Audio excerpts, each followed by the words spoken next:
Hello everyone friends, स्वागत है आप सभी का एक बार फिर से आपके अपनी यूट्यूब चैनल सर्वोदय गुरुकुल में। दोस्तों, आज की इस वीडियो में हम लोग पढ़ेंगे यूपी बोर्ड कक्षा 7 का ज्योग्राफी यानी कि भूगोल। चैप्टर नंबर 10 है प्राकृतिक प्रदेश एवं जनजीवन।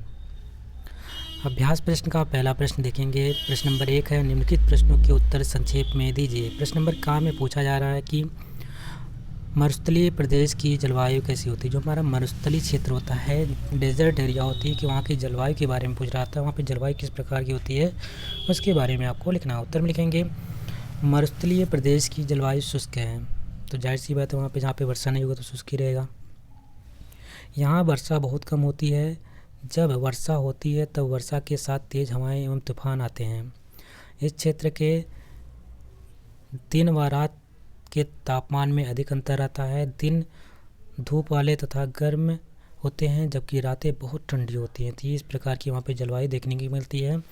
सबसे इम्पोर्टेंट पॉइंट ये आपको देखना मिला। यहाँ पे क्या होता है, जो दिन होता है बहुत ही ज़्यादा वहाँ पे टेम्परेचर होता है, लेकिन जब से ठंडी का मतलब कि रात होती है तो वहाँ पे टेम्परेचर बहुत ही नीचे गिर जाता है, बहुत तेज़ ठंडी पड़ती है। प्रश्न नंबर का है इसमें, मरुस्थलीय प्रदेश की वनस्पति की क्या विशेषता है। उत्तर में लिखें। तो उत्तर में लिखेंगे मरुस्थलीय प्रदेश की वनस्पति की विशेषता इस प्रकार से है। पॉइंट नंबर 1 है, पॉइंट नंबर 1 में लिखेंगे हम लोग, पानी की कमी के कारण यह क्षेत्र वनस्पति विकास के अनुकूल नहीं है। शुष्क जलवायु व कम वर्षा के कारण मरुस्थलीय वनस्पतियाँ विकसित हो जाती हैं। पॉइंट नंबर 2 है, यहाँ की वनस्पति की जड़ें बहुत लंबी होती हैं जिससे भूमि की गहराई तक नमी प्राप्त करती हैं। तो ये इससे हमको एक पॉइंट ये ध्यान में रखना है, एक ओक नाम का वृक्ष पाया जाता है। किस नाम से? ओक। ठीक है, ये ओक नाम का वृक्ष होता है मरुस्थलीय प्रदेशों में पाया जाता है। खास करके अगर हम देखें बात करें तो ये ऑस्ट्रेलिया में बहुत ज़्यादा पाया जाता है, ऑस्ट्रेलिया में। ठीक है, और ये ऑस्ट्रेलिया में पाए जाने के कारण क्या होता है कि इसकी जो जड़ें होती नहीं अपनी ऊंचाई की लगभग 30 मीटर अंदर गहराई में चली जाती हैं। 30 मीटर अंदर गहराई में चली जाती है, वहाँ से ये पानी सोख करके लेकर आती हैं और इनके तनों में बहुत अधिक मात्रा में भी पानी पाया जाता है। बहुत सी जनजातियाँ ऐसी हैं इनके तनों को काट करके वहाँ से पानी पीते हैं।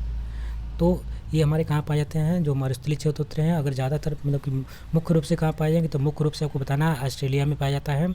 ओक नाम का वृक्ष जिसकी जो जड़ें होती है बहुत गहराई में चली जाती है, क्योंकि इनको पानी नहीं मिलता है, इसलिए अपने ऊंचाई से भी अंदर गहराई में इनकी जड़ें पहुँच जाती हैं। पॉइंट नंबर 3 था यहाँ पे, जलवाष्पन को कम करने के लिए इनकी पत्तियाँ नहीं होती है। यानी कि जलवाष्पन का मतलब क्या होता है कि जो पत्तियाँ हमारी फ्रेंड्स होती हैं ना, जो अगर हमारी चौड़ी पत्तियाँ रहेंगी ना तो उसमें कहीं ना कहीं जो भोजन बनाने का जो उस पर सूर्य का प्रकाश ज़्यादा पड़ेगा, और भोजन बनाने के लिए उसको क्या चाहिए, नमी की आवश्यकता चाहिए। तो क्या होती है कि धीरे धीरे सिकुड़ के किट कांटों के रूप में, यानी बहुत पतली पतली चीज़ें बन जाती है। जैसे नागफनी का पौधा देखा तो उसमें जो कांटे होते हैं, कांटे नहीं होते हैं, उसकी पत्तियाँ हैं, वो किसके रूप में परिवर्तित हो गई, कांटों के रूप में परिवर्तित हो गई, क्योंकि वहाँ पे जलवाष्पन नहीं होता है, जिससे उस पत्तियों से जल का वाष्पन ना हो जाए। उसको भोजन बनाने के लिए, क्योंकि आपको पता है भोजन बनाने के लिए पत्तियाँ ही सहायक होती हैं। पेड़ पौधों के लिए भोजन बनाने के लिए कौन कार्य करता है, जो हमारी पत्तियाँ होती हैं, जड़ें क्या करती हैं, वो मुख्य पोषक तत्वों का अवशोषण करके पत्तियों तक पहुँचाती है। लेकिन भोजन बनाने के कार्य कौन करता है, भोजन बनाने के कार्य कौन करेगा, हमारी पत्तियाँ करती हैं। तो आपको ध्यान रखना है, भोजन बनाने के कार्य पत्तियाँ करती हैं, और पत्तियाँ क्लोरोफिल नामक एक हरित लवक होता है इनकी उपस्थिति में, और सूर्य के प्रकाश की उपस्थिति में ये क्या करती हैं, कार्बन डाइऑक्साइड गैस को सोखती है, और उसके फलस्वरूप क्या होता है कि ये अपना भोजन बनाती हैं। इसको बोलते हैं C6H12O6। ये क्या होता है फ्रेंड्स, ये हमारा ग्लूकोज होता है। ये ग्लूकोज के रूप में अपने भोजन को संचित करती हैं, और इसका इस्तेमाल अपने लिए अपने पोषण के लिए करती रहती हैं। और ऑक्सीजन गैस से निकालती हैं, जो कि हमारे लिए, आपको जानते हैं ऑक्सीजन गैस हम लोग ऑक्सीजन श्वसन के रूप में लेते हैं, और कार्बन डाइऑक्साइड हम लोग छोड़ते हैं। इस कारण क्या होता है कि पत्तियों का बहुत योगदान होता है मरुस्थलीय प्रदेशों में। और ये क्या कहती हैं, जब वहाँ पे पानी नहीं मिलता है तो क्या करेंगी, ये अपने आप पत्तियों को नुकीले कांटों के रूप में परिवर्तित कर लेती है, जैसे कि नागफनी है, कैक्टस है, ये सब मरुस्थलीय पौधे कहलाते हैं। पॉइंट नंबर 4 है कि जहाँ कहीं जल के स्रोत या नदी होती है वहाँ आसपास पेड़ पौधे, झाड़ियाँ व घासें उग जाती है। ये वीरान ज़मीन पर बगीचे में दिखाई देते हैं, इस कारण ये मरु उद्यान कहते हैं। किसके नाम से जाना जाता है, मरु उद्यान के नाम से जाना जाता है इनको।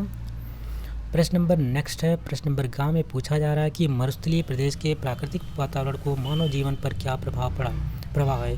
जो मरुस्थलीय प्रदेश के प्राकृतिक वातावरण को मनुष्य जीवन पर क्या प्रभाव है, उत्तर में लिखेंगे मरुस्थलीय क्षेत्र की जलवायु बहुत विषम है। यहाँ पानी की कमी और तापमान में बहुत अंतर पाया जाता है। ताप कभी बहुत अधिक तो कभी बहुत कम। इन सब कारणों से यहाँ जनसंख्या बहुत कम है और बस्तियाँ बहुत दूर दूर बसी हैं। जहाँ यहाँ पर रह रहकर आदिवासी जनजातियों में अरब की, बर्दू और कालाहारी की बुशमैन जातियाँ प्रमुख हैं। कालाहारी के बुशमैन पूरी तरह शिकार पर निर्भर होकर जीवन गुजारते हैं, जबकि अरब के बर्दू जानवरों के चारे व पानी की खोज में इधर उधर घूमा करते हैं। यहाँ के लोग लंबी यात्रा में ऊँट या बकरी की खाल से बने थैले में पानी भर कर ले जाते हैं। इसमें पानी देर तक ठंडा रहता है। प्रश्न नंबर घा है प्रश्न नंबर मरुस्थलीय प्रदेश में मानव जीवन को सामान्य बनाने हेतु क्या उपाय किए जा सकते हैं। उत्तर में लिखेंगे मरुस्थलीय प्रदेश में मानव जीवन को सामान्य बनाने हेतु निम्न उपाय किए जा सकते हैं। पॉइंट नंबर वन है फ्रेंड्स। पॉइंट नंबर वन में आप लिखेंगे नदियाँ या नहरें निकालकर कई स्थानों में सिंचाई की सुविधा उपलब्ध करवा सकते हैं, जिससे कृषि किया जा सके। दूसरा है सड़कों और रेल मार्गों का विकास करके जन जीवन को सामान्य किया जा सकता है।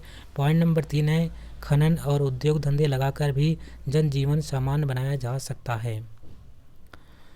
प्रश्न नंबर सेकंड है सही जोड़े मिलाएं।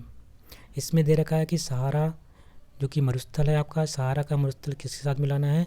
तो सहारा का मरुस्थल हमारा अफ्रीका महाद्वीप में पाया जाता है। विक्टोरिया ये कहाँ पे पाया जाता है, ऑस्ट्रेलिया में। एरिजोना ये उत्तरी अमेरिका में है।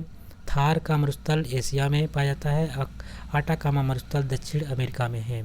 और ये कहाँ पे पाया जाता है, पेरू और चिली। और पेरू की जो सीमा बनाती है चिली और पेरू जो आपके देश हैं दक्षिण अमेरिका में, पेरू और चिली, इनकी सीमा पे आपका आटाकामा नामक मरुस्थल पाया जाता है। उसको ध्यान में रखेंगे। आटाकामा मरुस्थल कहाँ पाया जाता है, पेरू और चिली के आपके उस पे पेरू और चिली के बॉर्डर पे पाया जाता है। और एरिजोना ध्यान में रखेंगे उत्तरी अमेरिका में। थार का मरुस्थल पाया जाता है एशिया में। सहारा मरुस्थल अफ्रीका महाद्वीप में पाया जाता है। सो इसी के साथ ये चैप्टर भी कंप्लीट होता है। आशा करते हैं आपको वीडियो अच्छी लगी होगी। अगर आपको वीडियो पसंद आ रही हो तो इसको लाइक करिएगा, शेयर करिएगा। चैनल पर नए हो तो चैनल को सब्सक्राइब भी करिएगा। मिलते हैं एक नए वीडियो में, तब तक के लिए नमस्कार, जय हिंद।